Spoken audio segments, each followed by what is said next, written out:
এইভাবে বাঁধাকপির সাথে যদি দুটো ডিম ভেঙে দিয়ে একদম ভালো করে চটকে মেখে যদি রান্না করা যায় তাহলে কিন্তু বাড়ির সবাই ভাত খাবে একটু বেশি। আর তোমার তারিফে তো কিছু বলারই থাকবে না, তাই না? তাহলে চলো রেসিপিটা দেখে নিই। তো এখানে আমি একটা ছোট্ট বাঁধাকপি ভালোভাবে ধুয়ে পরিষ্কার করে কুচি করে কেটে নিয়েছি।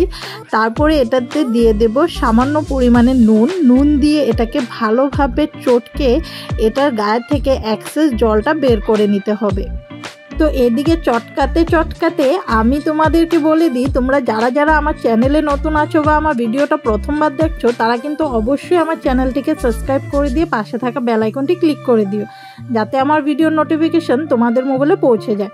আর যারা অলরেডি আমার চ্যানেলকে সাবস্ক্রাইব করে রেখেছো তারা ভিডিও দেখার পর একটা লাইক কমেন্ট শেয়ার করতে কিন্তু ভুলবে না। তো দেখো, তোমাদের সাথে কথা বলতে বলতে বাঁধাকপিটা চটকানো হয়ে গেছে। এখন এটার থেকে চিপড়ে এক্সেস জলটা কিন্তু আমরা বের করে নেব। তো বাঁধাকপির গায়ের থেকে এক্সেস নুন জলটা বার করা হয়ে গেলে আমি কিন্তু পরিষ্কার জল দিয়ে আরও 1-2 বার ধুয়ে নিয়েছি। তারপরে কিন্তু আমি এখানে একটা বাটি নিয়ে নিয়েছি, তার মধ্যে দিয়ে দিচ্ছি ধুয়ে রাখা বাঁধাকপিগুলো। তারপরে দিয়ে দিব কিছু উপকরণ।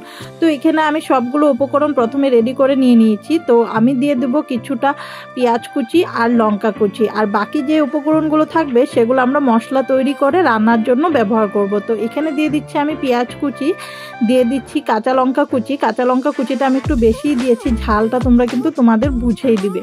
আর এইগুলো দিয়ে আমি পরে মশলা তৈরি করব। তারপরে দিয়ে দিচ্ছি সামান্য একটু হলুদ গুঁড়ো, দিয়ে দিচ্ছি সামান্য একটু নুন, যেহেতু আগে নুন দিয়েছি, আর দিয়ে দিচ্ছি 2টো ডিম ভেঙে।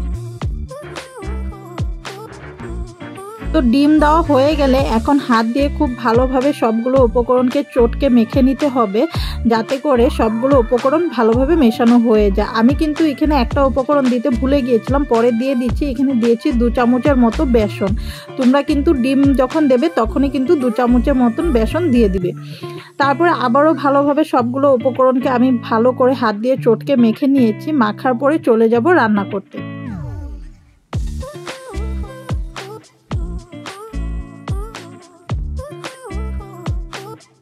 তো রান্না করার জন্য আমি কড়াইটাকে গরম করে নিয়ে দিয়ে দিচ্ছি পরিমাণ মতো সরিষার তেল। সরিষার তেলটা খুব ভালোভাবে গরম হয়ে গেলে দিয়ে দেব বড়াগুলো সাইজ মতো। আমি হাত দিয়ে দিচ্ছি, তোমরা আন্দাজ করতে না পারলে একটা চামচের সাহায্যও কিন্তু দিতে পারো। তারপরে বড়াগুলোকে খুব ভালোভাবে উল্টে পাল্টে লালচে করে ভেজে নেব।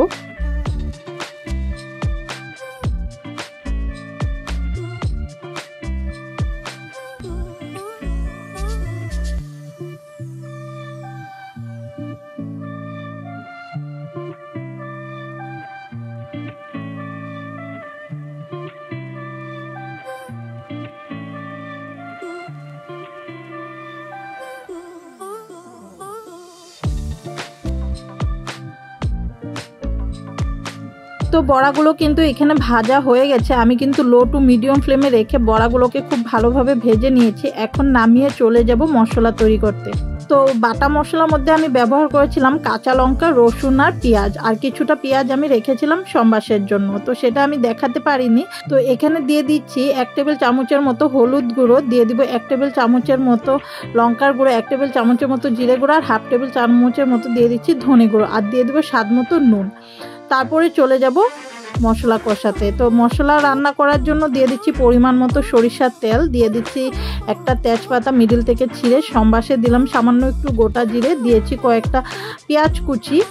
তারপরে ভালোভাবে পেঁয়াজটাকে একটু ভাজা ভাজা করে নিয়ে দিয়ে দেব হিংটা দিলে কিন্তু রান্নার টেস্টটা খুবই ভালো আসে। হিংটা কিন্তু স্কিপ করা যাবে না, তোমরা অবশ্যই কিন্তু রান্নাতে হিং ব্যবহার করবে। তো এইখানে দিয়ে দিচ্ছি 1/2 টেবিল চামচের থেকেও কম আমি হিং দিয়ে হিংটাকেও পেঁয়াজের সাথে খুব ভালোভাবে ভেজে নেব।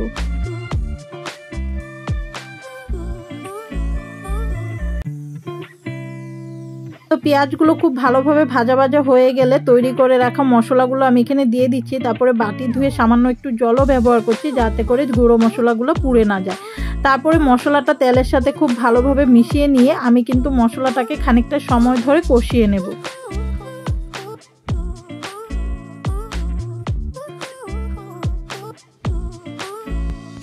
মশলাটা খুব ভালোভাবে মেশানো হয়ে গেলে গ্যাসের ফ্লেমটা আমি লোতে রেখে ঢাকা চাপা দিয়ে কিন্তু খানিকটা সময় নিয়ে আমি মশলাটাকে কষিয়ে নেব।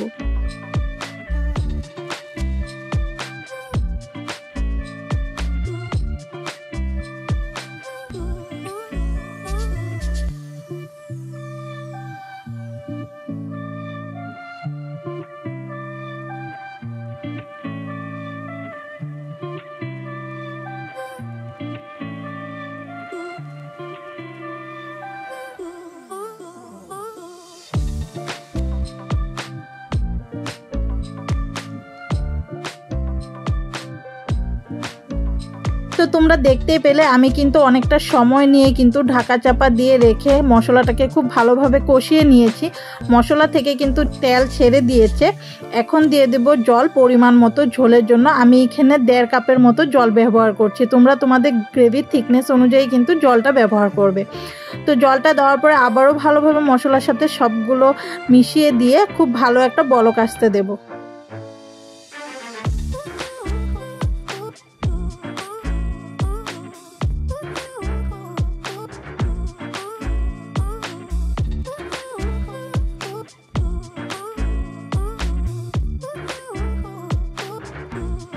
তো ঝোলে যখন বলক চলে আসবে তখন দিয়ে দেব কেটে রাখা টমেটোগুলো দিয়ে ঢাকা চাপা দিয়ে গ্যাসের ফ্লেমটাকে হাইয়ে রেখে ভালো একটা বলক আসতে দেব। যখন খুব ভালোভাবে বলক চলে আসবে তখন আবারও একটু নাড়াচাড়া করে দিয়ে দেব ভেজে রাখা বড়াগুলো।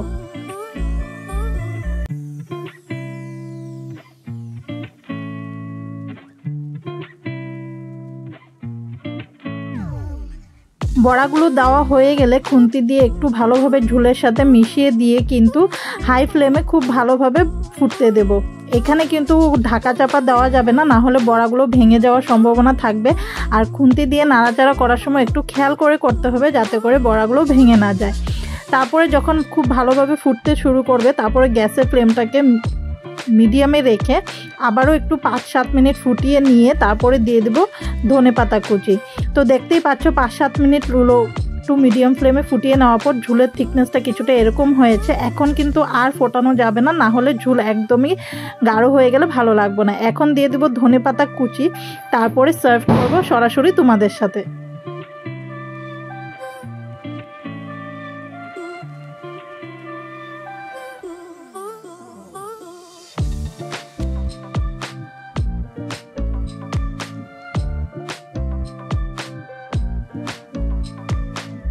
তো ফাইনালি আমাদের ডিম বাঁধাকপির বড়ার রসা তৈরি হয়ে গেছে। আশা করি রেসিপিটা তোমাদের কাছে ভালো লেগেছে। তোমরা কিন্তু অবশ্যই বাড়িতে ট্রাই করে আমাকে কমেন্ট করে লিখে জানাতে ভুলবে না তোমাদের কাছে কিরকম লেগেছে। সবাই ভালো থাকবে, সুস্থ থাকবে আর আমাকে অনেক অনেক সাপোর্ট করবে। সবাই ভালো থেকো। Thank you.